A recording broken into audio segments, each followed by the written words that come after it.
Baik, bismillahirrahmanirrahim. Alhamdulillah wassalatu wassalamu ala Rasulillah.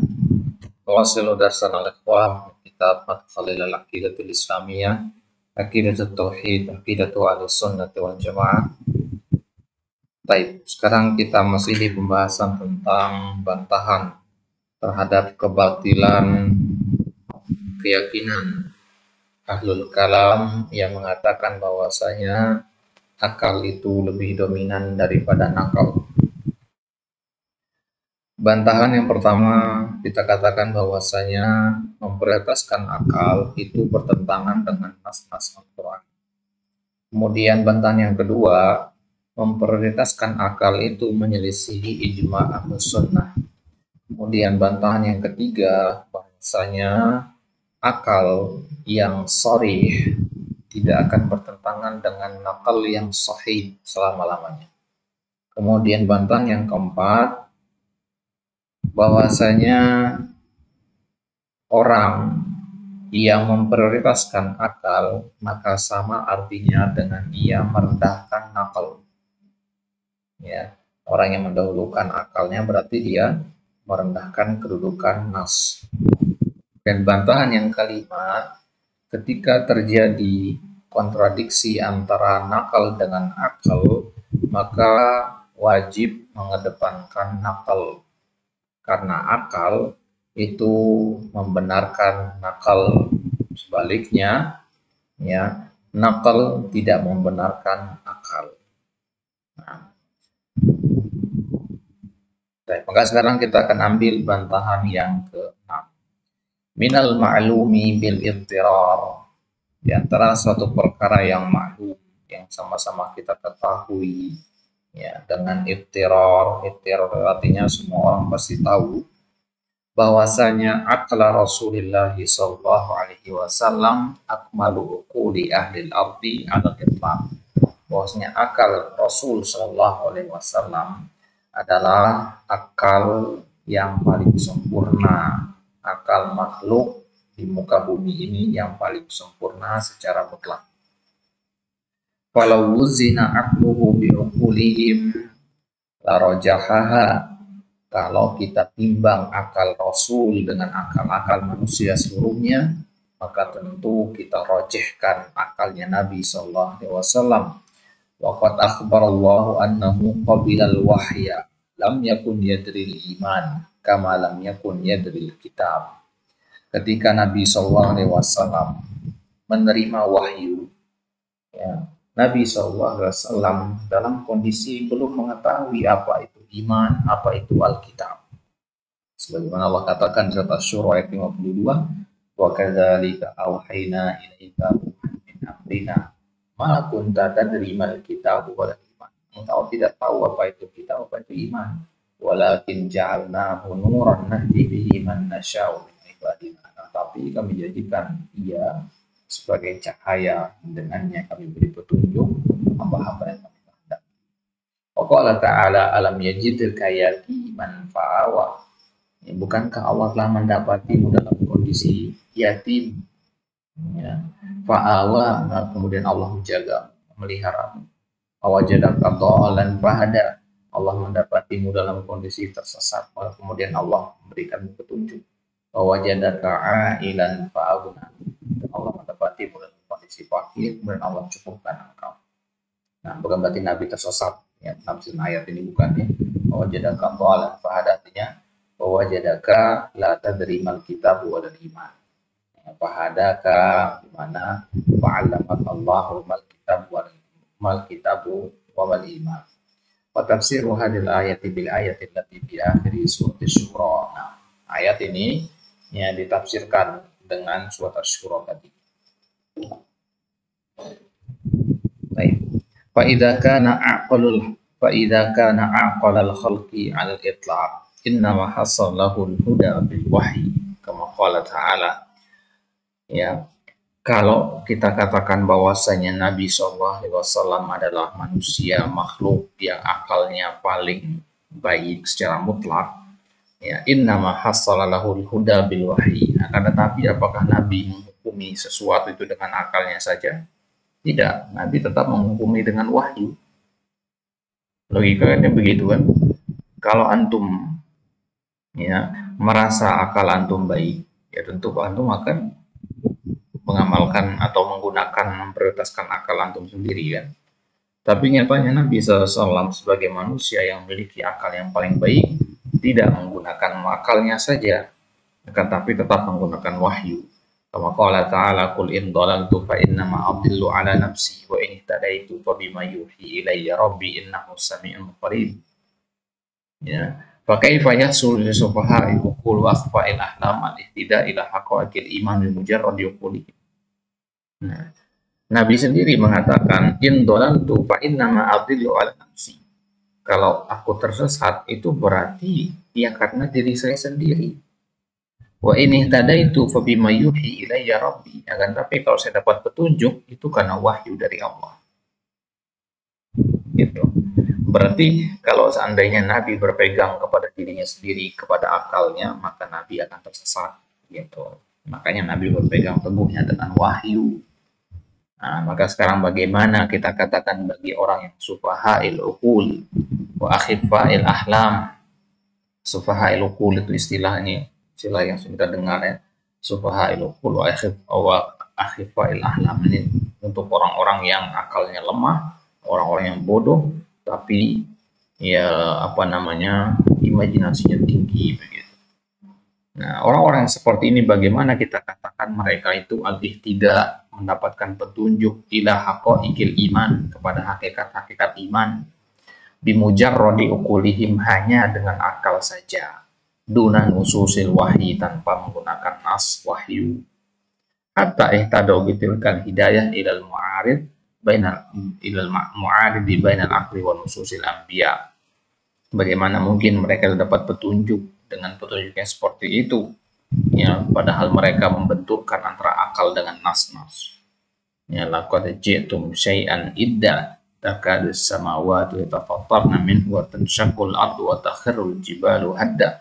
Ucapan kalian itu sungguhlah ucapan yang berbahaya, hampir-hampir langit itu ya, ya terpecah, hampir-hampir bumi itu terbelah, ya, ya gara-gara ucapan kalian itu sangat batil, ya, ucapan yang mengatakan bahwasanya akal itu lebih baik daripada nakal.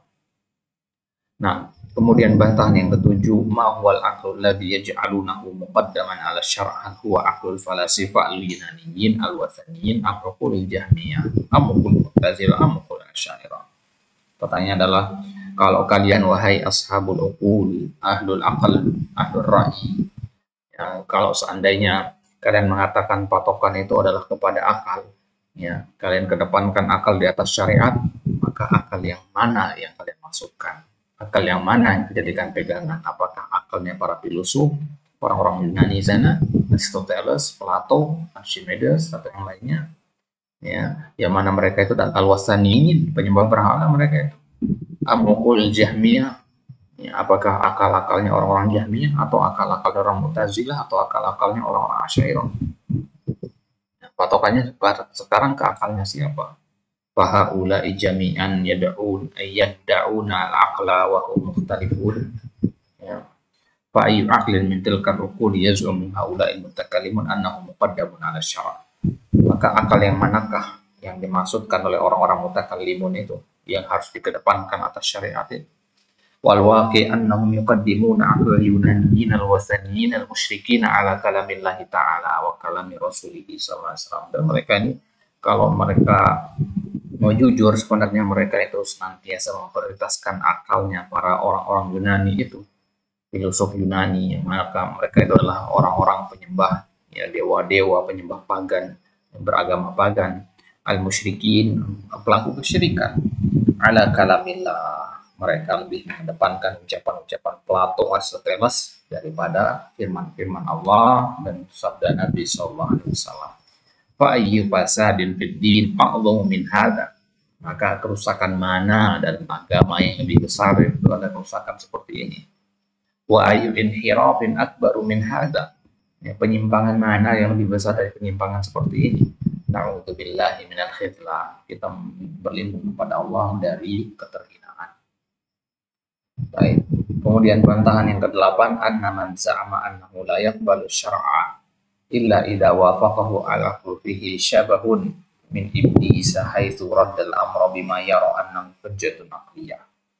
Barang siapa yang mengatakan bahwasanya dia tidak mau menerima nas kecuali sesuai dengan akalnya, nah, orang-orang yang seperti ini memiliki syabah, ya, keserupaan dengan iblis. Ya, keserupaan dari sisi apa? Haitsu raddal amra, itu ketika iblis menolak perintah untuk sujud, bima yara annahu hujjatun aqliyah, dengan hujah akalnya. Ada yang mengatakan khalaqtahu min tin wa khalaqtani min nar. Ya, kau ciptakan Adam dari tanah, kamu ciptakan aku dari api, berarti aku lebih mulia daripada dia. Ini kan hujah akaliyah kan. Nah, berarti iblis ini lebih mengedepankan akalnya daripada nakal. Untuk memerintah dari Allah. Ya, masa saya lebih mulia sujud kepada yang, ya, lebih hina, lebih rendah dari saya. Akalnya iblis nggak menerima itu, banyak dia membangkang perintah Allah. Nah, maka barang siapa yang mengedepankan akal daripada nakal, maka dia memiliki keserupaan dengan iblis dulu ketika membantah, membangkang kepada Allah ketika diperintahkan untuk bersujud. Nah, faqad amarahu Allah Ta'ala bisujud fahtaja'ala dzalika bi annahu khairun minal masjudi lahu li annahu khuliqa min nar wa adam khuliqa min tin fa'arada amru bi aqlihi fa'arada amru bi aqlihi fastaqaqqa la'na wal ib'ada min rahmatillah. Bayangin ini, iblis baru sekali memprioritaskan akal, langsung, ya, laknat sepanjang, ya, sepanjang zaman sampai hari kiamat. Ya, nah, maka bagaimana dengan orang yang sungguh hidup biasa mengedepankan akal? Nah, ini harus direnungkan masalah ini. Ya, jadi kalau antum mengatakan nas Al-Quran yang saya terima hanya yang tidak bertentangan dengan akal saja, jadi kesombongan semuanya iblis yang seperti ini. Baik. Kemudian bantahan yang ke-9, hadhil aqidah ahdatsaha ahlul kalam wala tu'rafu illa anhum ibtida'an. Akidah seperti ini, keyakinan seperti ini, ahdatsaha, yang pertama kali membuatnya adalah ahlul kalam, wala tu'rafu illa anhum ibtida'an. Tidak ada orang lain sebelum mereka yang membuat ahlul kalam mereka. Wahum mubtadi'ah, mereka itu pelaku bid'ah, la yu'tamanuna ala dinillah, mereka ini nggak bisa kita jadikan pembawa amanah, pemegang amanah atas agama Allah. Yu'taman artinya, ya, bukan orang-orang yang amin, bukan orang yang amanah. Ya, Nabi SAW mengatakan man ahdatsa fi amrina hadza ma laysa minhu fa huwa radd. Nah, jadi ini masuk dalam bid'ah, keyakinan seperti ini. Ya, jadi dalam pembahasan bid'ah, di dalam kitab Al-I'tisam itu disebutkan bahwasanya jangan membatasi bid'ah itu hanya pada amaliyah saja. Yang bid'ah lebih berbahaya itu ada justru bid'ah pada masalah akidah, keyakinan. Ya, oke lah antum tidak melakukan amaliyah bid'ah semisal tahlilan, Nabi Isa merayakan Isra Mi'raj dan sebagainya. Antum tidak melaksanakan atau tidak merayakan hal-hal begitu, tapi dalam hati memiliki keyakinan ahlul kalam, maka antum mubtadi'. Nah, jadi bid'ah itu tidak selamanya konotasinya hanya kepada perbuatan saja, tapi juga kepada keyakinan. Nah, bantahan yang ke-10, an-nasu muttafiquna ala anna katsiran mimma ja'a bihi rasulu ma'lumun bil idtirar min dini ka ijabil ibadat wa tahrimil fawahish wa dhulm tauhid as-sani' wa itsbatil ma'ad wa ghairi dzalik. Baik. Manusia seluruhnya sepakat bahwasanya, ya, kebanyakan yang dibawa oleh Nabi SAW itu diketahui secara idtirar. Maklum bil darurah, ya, paham kita maklum bil darurah, ya. Nah, itu maklum bil idtirar itu sama mana? Ya, jadi maklum bil darurah bahwasanya itu termasuk ajaran Nabi. Apa yang Nabi bawa itu adalah ajaran Nabi, agamanya Nabi. Contohnya misalkan pengharusan ibadah-ibadah tertentu, ini pengharaman kekejian, kezaliman, atau pengesaan Allah, ya, wa isbatil ma'ad, ya, kemudian penetapan tentang adanya hari kebangkitan, ya, tentang peristiwa pada hari kiamat dan sebagainya. Maka ini kan kita sepakat bahwasanya seluruh itu adalah risalah Nabi, kan? Kita sepakat bahwasanya itu adalah ajaran Nabi. Nah, wahina idin faloqala qaid. Ya, maka kalau ada yang mengatakan idza qamad dalilul aqliyul qat'i wa la munaqadati hadza fal budda min taqdimi ahadihima. Nah, itu dia. Sekarang bagaimana kalau ada dalil akal yang qat'i dan dia bertentangan dengan apa yang dibawa oleh Nabi SAW tadi? Maka kan kita harus memprioritaskan salah satunya kan. Ya, misalkan Nabi mengatakan bahwasanya ya alam barzakh itu begini. Kemudian akal mengatakan sebaliknya. Dalam kondisi seperti ini kan harus ada yang kita ambil, nggak mungkin menggabung dua-duanya kan. Karena yang satu mengatakan iya, yang satu mengatakan tidak. Nah, nggak mungkin digabung iya dan tidak. Nggak mungkin juga dua-duanya dibuang. Tapi itu. Nah, maka pilih salah satunya. Walaupun di mahada sam'iyu yang qadaha fi aslihi wa in qadimal aqliyu lazima takdzibur rasul.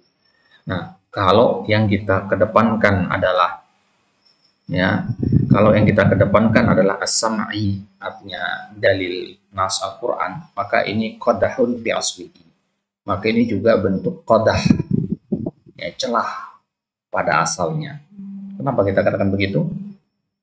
Karena memang dari awal itu nggak berhak untuk dipertentangkan. Gitu.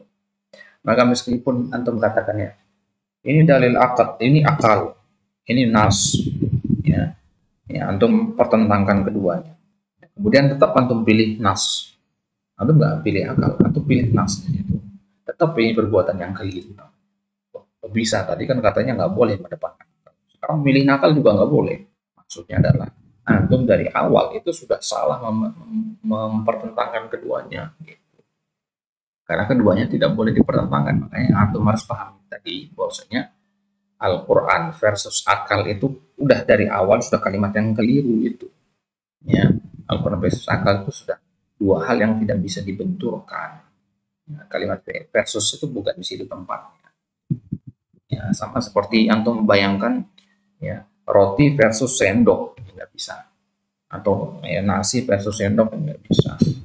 Nasi ya antum benturkan dengan roti, ya dengan daging dan sebagainya. Nasi dibenturkan dengan sendok tidak bisa. Sendok itu alat untuk makan nasi, bukan lawannya gitu. Nah, begitulah di sini. Ya, jadi antum telah melakukan kekeliruan juga di situ kalau antum membenturkan keduanya. Nah, dan kalau antum memprioritaskan akal, lazimah takdzib ar-rasul, berarti antum telah mendustakan Rasul. Ya, tadi kan kita katakan Nabi mengatakan alam barzakh begini. Akal mengatakan sebaliknya.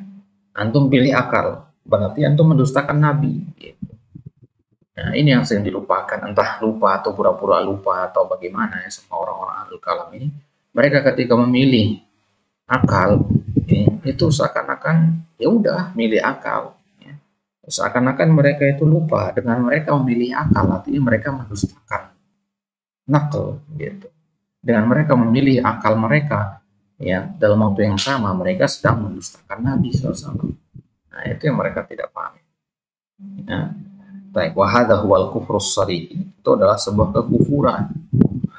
Jadi keyakinan seperti ini jangan dia nggak usah pilih, ini sampai ke level kekufuran. Jadi kalau yang bertanya mengedepankan akal atas nakal itu bisa menyebabkan kekufuran apa tidak? Oh, sangat bisa sekali. Ya, jadi hati-hati ahlul kalam, wahai ahlul kalam, wahai as-sufiyah, wahai al-mu'tazilah, hati-hati dengan untuk mengedepankan kalam, mengedepankan logika. Nah, kemudian bantang 11, bantang yang terakhir, annal wadi ali hadal qanun waladhi qala fi akhiri hayatihi. Bosnya peletak dari konun, bukan peletak ya, salah satu dari tokoh sentral yang mengatakan konun ini, aturan apa? Aturan mengedepankan akal tadi. Ya, siapa maksudnya di sini? Utamakan situ. Yang dimaksudnya adalah Fakhruddin Ar-Razi. Ya, Imam Fakhruddin Ar-Razi, ya, dia adalah peletak dasar atau salah satu ya peletak dasar dari konun ini yang mengatakan bahwasanya akal dikedepankan daripada nakal. Ini pembesar ahli kalam. Huwa alladzi qala bi akhir hayatihi. Dia katakan di akhir hayatnya. Ya, kata Ar-Razi, nihayatu iqdamil uquli iqalu wa ghayatu sa'il alimin dhalalu. wa arwahuna fi wahsyatin min jusumina wa hasidu dunyana adzan wa wabal wa lam nastafid min bahthina tula umrina siwa an jama'na fihi qila wa qalu. Ya, hafalkan ini syair ini sangat sering kita temukan di dalam kitab-kitab para ulama, semisal di kitab Bayan Talbis Al-Jahmiyah. Ya, di situ Syaikhul Islam Ibnu Taimiyah juga mengutip ucapan ini untuk membantah kesesatan Jahmiyah. Ya, apa maknanya? Ya, ucapan yang sangat bagus sekali dari Ar-Razi di akhir hayatnya. Jadi beliau tobat di akhir hayatnya setelah belasan tahun, puluhan tahun mempelajari ilmu kalam. Beliau mengatakan nihaya, ujung dari memprioritaskan akal adalah iqol, ya, ya kesesatan. Ya, iqolan tentu apa namanya? Pakaian kalau orang Arab pakai kepala, kemudian di atasnya ada hitam gitu, iqol, ya. Jadi ikatan. Jadi ujung dari senantiasa mengedepankan akal itu adalah kebingungan.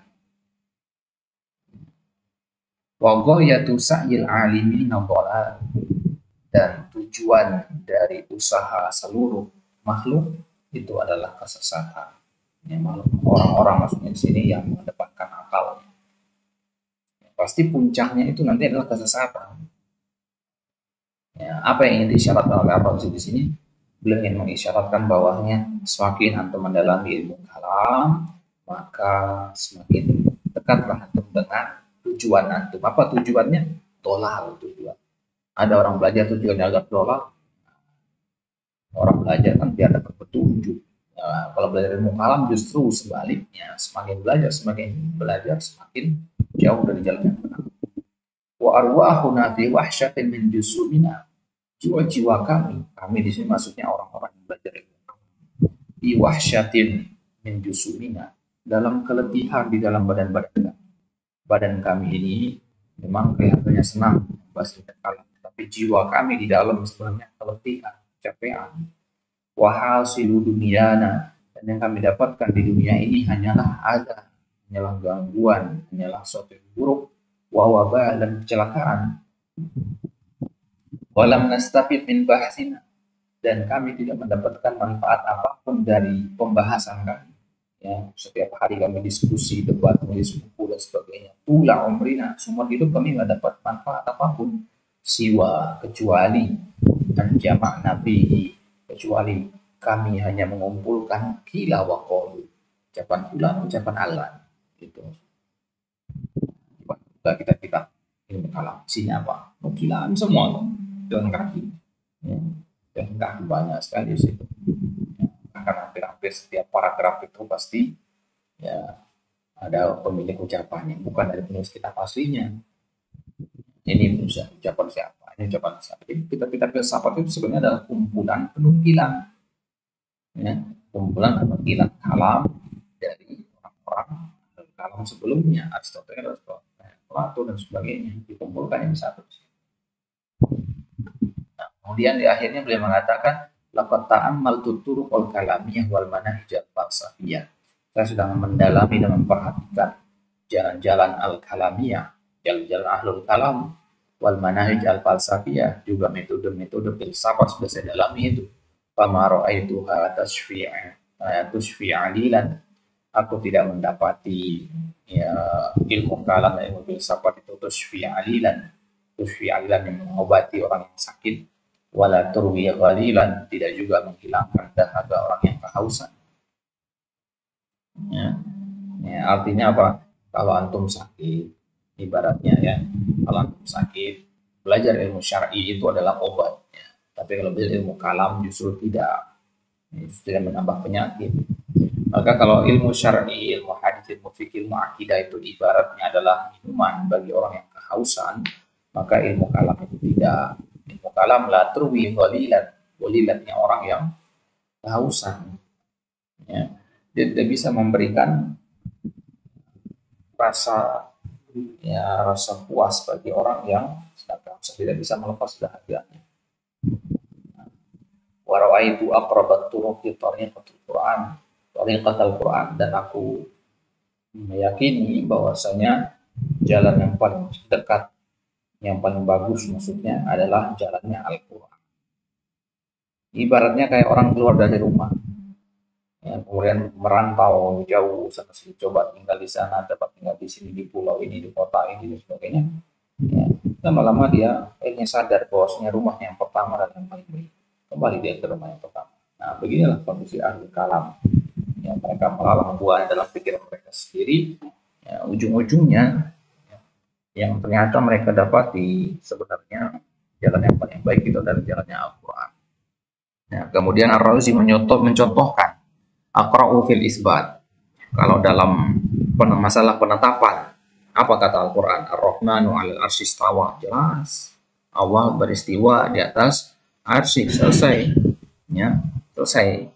Ya, coba kalau dalam ucapan-ucapan ahlul kalam, wah tersanam tafsir. Kemudian ilaihi yas'adul kalimut thayyib, kepada Allah naik ucapan-ucapan yang thayyib itu. Berarti Allah berada di atas. Jelas. Pola intah al-amr. Ya. Tapi kalau dalam ucapan ahlul kalam, Allah itu tidak menempati posisi, tidak menempati ruang, karena dia adalah yang menciptakan ruang dan waktu, bla bla bla bla bla, panjang lebar dan sebagainya. Ya, sehingga membingungkan. Al-Quran simpel, sederhana dan tegas, mengatakan bahwasanya Allah itu berada di atas. Selesai.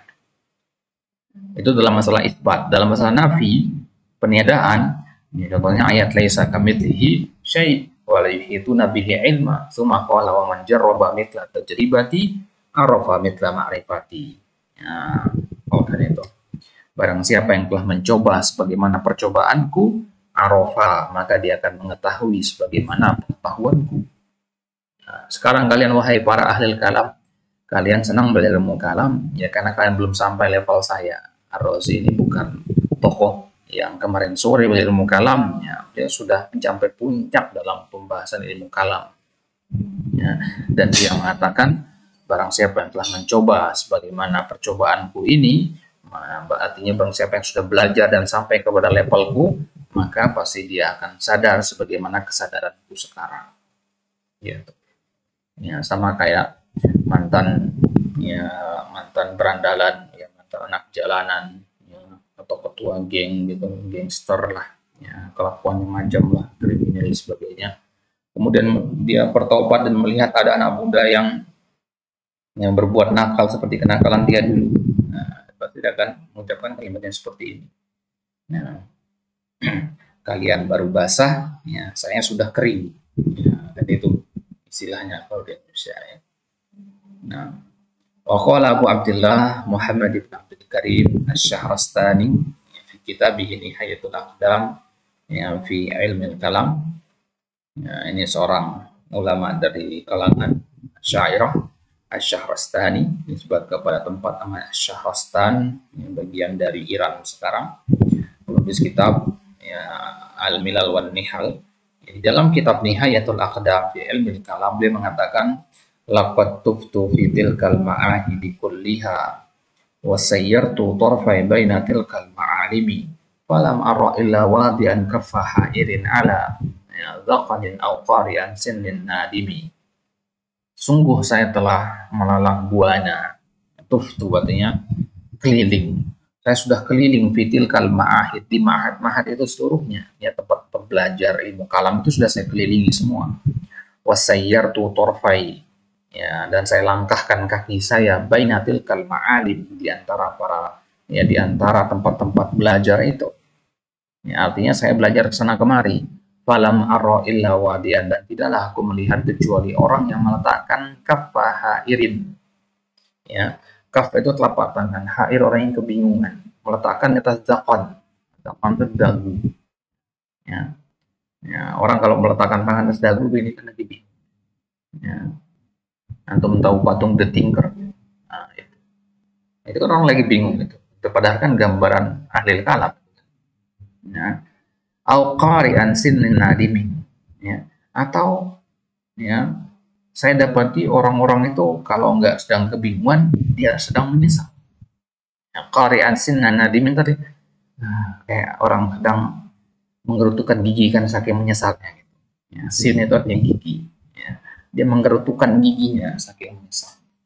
Nah, jadi orang yang belajar ilmu kalam itu kalau nggak bingung, dia menyesal, gitu maksudnya. Nah, contoh siapa yang menyesal? Razi tadi. Contoh yang bingung siapa? Yang masih belajar ilmu kalam. Ya, di Indonesia tuh banyak yang bingung. Ya, dari kalangan liberalis dan sebagainya. Bingung mereka. Wa ghairuhum katsir mimman qaddama al-aql ala an-naql fa waqa fil hirat wasyak. Dan selain Asy-Syahrastani dan Ar-Razi tadi banyak dari kalangan-kalangan ahli kalam yang rujuk dari pendapat mereka, yang mereka dulu ketika belajar ilmu kalam itu waqa fil hirah, terjatuh ke dalam kebingungan, wasyak dan keraguan. Nah, makanya kan mereka mendefinisikan ayat wabud robbaka hatta akan yakin. Memang kita belajar ilmu kalam itu akan tetap bingung terus. Tapi kalau sudah sampai puncaknya yakin, gitu. Situlah kita yang mendapati puncaknya ilmu itu. Nah, itu berawal dari penafsiran mereka terhadap ayat wabud robbaka hatta yakin. Yakin yang mereka maksud di situ yakin secara bahasa. Padahal yakin di situ kan ya ada ulama yang definisikan selain al. Famadza ba'dal haqqi illa dhalal. Kalimat seperti ini kalimat uslub diambil dari Al-Qur'an. Famadza ba'dal haqqi illa dhalal. Maka apakah yang ada setelah kebenaran kecuali kesesatan? Maksudnya begini. Maksudnya kalau ini bukan kebenaran, maka pasti satu-satunya berarti kesesatan. Gitu. Ya. Ya, famadza ba'dal haqqi illa dhalal. Ya, misalkan ada thalib yang tidak mau baca, ya mada ba'da adamil murajaah, ya, ya illa ar-rusub, ya wasif di mata kuliahnya. Fa innal imana la yusbitu bil qalbi, ya illa bit taslim wal istislam lisyara', ya.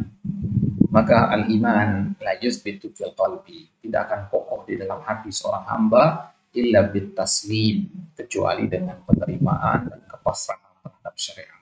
Ini sebenarnya definisi dari iman itu. Kita dikatakan beriman kalau kita pasrah. Ya, tapi kita dikatakan Islam kalau kita pasrah terhadap syariat. Ya, itu fondasi pertama. Ya, fondasi pertama, hakikat menjadi seorang muslim itu adalah menerima pasrah dengan apapun ketetapannya. Amma mu'aradatuhu bisyubah al-aqliyah wa araduhu 'alaiha fa inna dzalika murisun syakki wal hirah. Fa inna dzalika murisun syakki wal hirah. Nah, adapun mu'aradatuhu membenturkan atau memaparkan, ya artinya ya, dia memasukkan ke dalam hatinya asyubah al-aqliyah. Syubah ini jamak dari syubhat, ya. Ya, syubhat akal, wa araduhu 'alaiha wa inna dzalika murisun lisyak wal hirah. Kalau kita sudah memasukkan syubhat ke dalam hati kita, itu akan mewariskan keraguan dan kebingungan saja.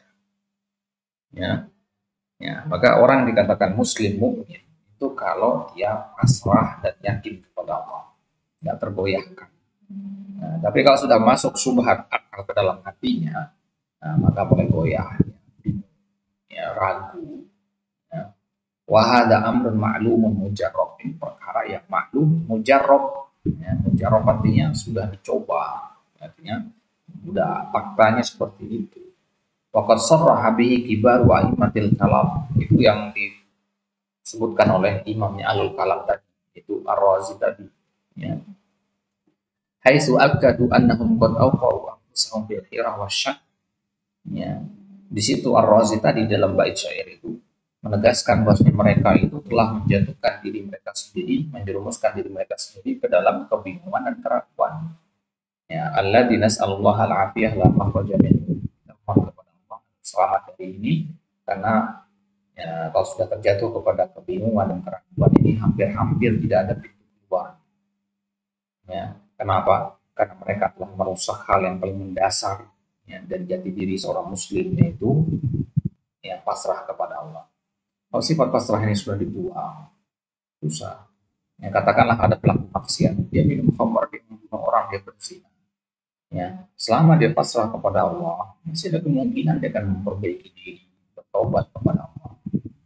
Saya bayangkan kalau ada orang ya, dia berbuat dosa, ya, di dalam hatinya sudah tidak ada keyakinan bahwasanya Islam itu agama yang mulia, ya. Dia misalkan tidak sholat karena dia meyakini sholat itu tidak wajib. Apakah sama hukumnya dengan orang yang tidak sholat karena dia malas? Beda. Ya, kalau malas ya, ya dihukumi karena kemalasannya itu tentang meninggalkan suatu ibadah itu mulia.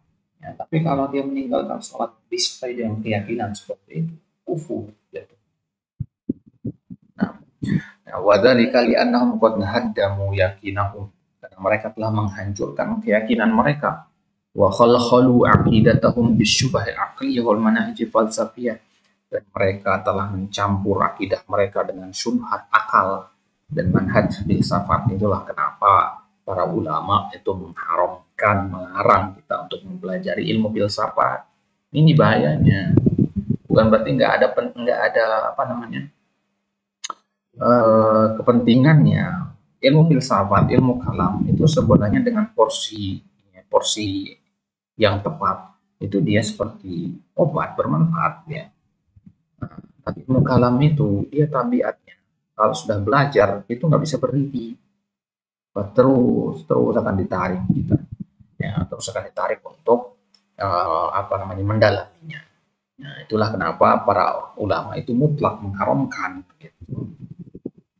Baik. Jadi jangan sampai antum, ya, yang akan pembahasan ini, apalagi kalau antum masih muda, biasanya masih sedang semangat-semangatnya untuk mengumbar logika dan sebagainya, darah muda gitu ya, lagi hangat-hangatnya di situ, ya, maka ya jangan sekali-kali antum menekuni atau mulai mempelajari yang namanya ilmu filsafat. Ya, sekarang sudah banyak kitab-kitab buku-buku yang beredar di Indonesia membahas yang filsafat yang level dasar, mulai seperti buku-buku Dunia Sofi, mungkin yang pernah dengar ya. Dan kitab-kitab level atas lainnya. Ya, ini adalah kitab-kitab yang mengajarkan filsafat dalam bentuk yang dalam kemasan yang mudah untuk dicerna. Ya. Tapi memang sangat tidak dianjurkan untuk karena kalau antum sudah baca Dunia Sofi, antum akan berlanjut membaca buku yang lainnya. Nah, wa ghalibu mimman qala bi hadzal qanun ar-Razi fi asas at-taqdis wal Ghazali fi kitabih Qanun at-Ta'wil wal Juwayni fil Irsyad wal Qadi Abu Bakar ibn al-Arabi fi Qanun at-Ta'wil lahu hadhihi haluhum. Nah, dan biasanya yang paling sering mengucapkan tentang bahayanya, ya, akal itu Ar-Razi di dalam kitab Asas Taqdis, atau Imam Al-Ghazali dalam kitab Qanun Ta'wil, Imam Al-Juwayni dalam kitab Al-Irsyad, kemudian Al-Qadi Abu Bakar ibn al-Arabi atau Ibn al-Arabi di dalam kitab Qanun Ta'wil. Ya, inilah kondisi-kondisi mereka. Mereka ini bukan orang-orang sembarangan, nama-nama besar semua kita baca tadi. Ya, wa qad radda alaihim Syekhul Islam fi kitabih Darut Ta'aruf min arba'atin wa arba'ina wajhan. Di dalam kitab Darut Ta'arud, ya, Darut Ta'arud ini bantahan untuk ilmu kalam, ya. Ya, di dalam kitab itu ya khusus, ya, Syekhul Islam membantah mereka dalam 44 sisi. Jadi ada 44 bantahan. Tadi kita sudah bahas 11 bantahan, ya. Lebih lengkapnya untuk bisa buka kitab Darut Ta'arud bainal aqli wan naql.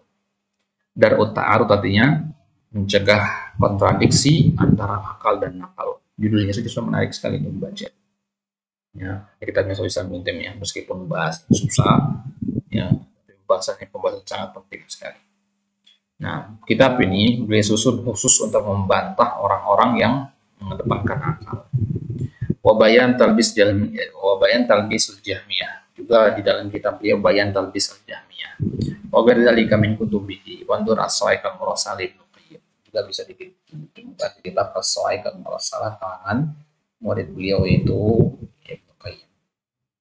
Wal haqqu annahu la yumkin ta'arudu naqlin sahihin ma'a aqlin sarihin al-battah. Kesimpulan kita bahwasanya tidak mungkin ada ta'arud, pertentangan, kontradiksi antara nakal yang sahih dengan akal yang sharih, al-battah. Al-battahnya abadan. Wa man tawahhama dzalika falya'lam anna sababa fi hadzal tawahhum. Dan kalau antum lagi baca ayat Al-Quran atau hadis Nabi dan merasa, wah ini kayaknya bertentangan dengan akal, maka pahamilah bahwasanya sebab munculnya pikiran seperti itu ada dua. Yang pertama, an-naql mustadillu bihi la taqumu bihi hujjah. Nakal yang sedang antum baca itu tidak bisa dijadikan hujjah atau akal antum yang rusak. Itu dia dua kemungkinannya, ya. Kalau kita katakan nakalnya ya la taqumu bihi hujjah, itu kita ngomong berarti maksudnya hadis, ya. Kalau ayat Al-Quran nggak mungkin semua ayat Al-Quran adalah hujjah, tapi hadis Nabi kan kita harus memfilter mana yang sahih, mana yang dhaif, mana yang maudhu. Baik. Nah, maka kalau kita mendapati ya ada suatu perkara nanti dalam hadis Nabi kelihatannya ini ada penentangan dengan logika, maka di situ hanya ada dua kemungkinan. Hadis yang sedang antum baca adalah hadis yang tidak bisa dijadikan hujjah, atau akal antum yang rusak dalam memahami. Ya, biasanya orang itu kan nggak mungkin mengaku diri salah, ya, biasanya ya. Jadi akal saya rusak, maka jadi celah untuk mencari celah untuk menurunkan kredibilitas hujah yang dia baca. Nah, dan kedua-duanya itu adalah perbuatannya. Allah taala alam. Nasallallahu taala alafiyah min hadhihi aqidah al-fasidah. Nah, kita akan insyaallah taala di pertemuan selanjutnya manhaj istidlal ahlul bidah yang kelima, yaitu ya mereka itu menolak ya, beberapa nas syariat, ya, tidak mau berhujjah dengannya disebabkan adanya kontradiksi, ya, kontradiksi sesama nas, ya. Ya, kalau tadi kan kontradiksi dengan akal, kalau ini kontradiksi sesama akal atau sama nas. Nah, Allah taala a'la wa